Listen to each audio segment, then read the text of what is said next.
Hello, I'm Emily Barker. Welcome to a CPSU News Update. Given the current economic and political situation, this year's budget delivered a better than expected outcome for CPSU members and overstretched public services. Well, it's great to see in this budget the dreaded efficiency dividend, which is the cut to every agency's budget, be decreased from 4 to 1.25%.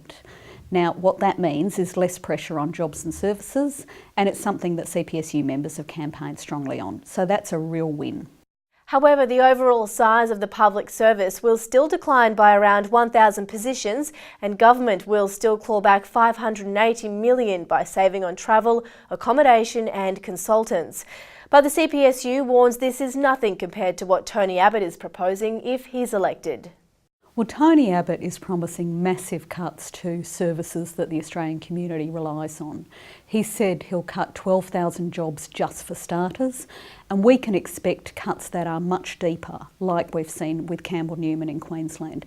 That does permanent damage. The CPSU is calling on Tony Abbott to come clean and tell the public which services he plans to cut if he's elected. CPSU National Secretary Nadine Flood said that as the election draws closer, Australians have a right to know what to expect.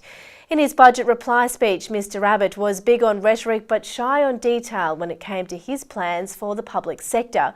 Mr Abbott promised no surprises but has failed again to say how many public service jobs he will cut through his Commission of Audit. One thing is certain though, this year's budget is good news for public broadcasters and recognises the critical role they play in Australian public life. CPSU members at the ABC and SBS will receive an extra $100 million over the next 3 years. The union lobbied politicians hard for the extra funds they say was needed to sustain quality public broadcasting. It's been a busy period for union delegates and organisers who've netted thousands of dollars in back pay from Telstra call centres to the Brisbane docks. One Telstra member has just received $15,000 in back pay after the union helped her work through an underclassification problem. Meanwhile, another Telstra member landed an extra $5,000 after seeking complex advice from the union about moving from an individual contract to the enterprise agreement. And finally, CPSU members at the Port of Brisbane got a nice surprise when the union convinced the department to cough up $29,000 for the non-payment of their wharf allowance. And Canberra wasn't the only place going troppo about budgets this week, with the Northern Territory budget landing on the same day.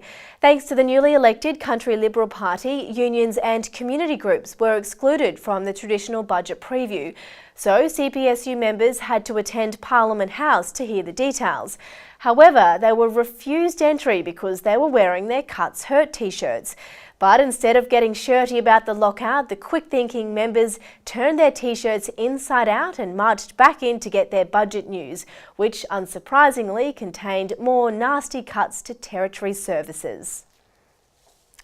For more information on these stories, go to the website and follow us on Twitter and Facebook.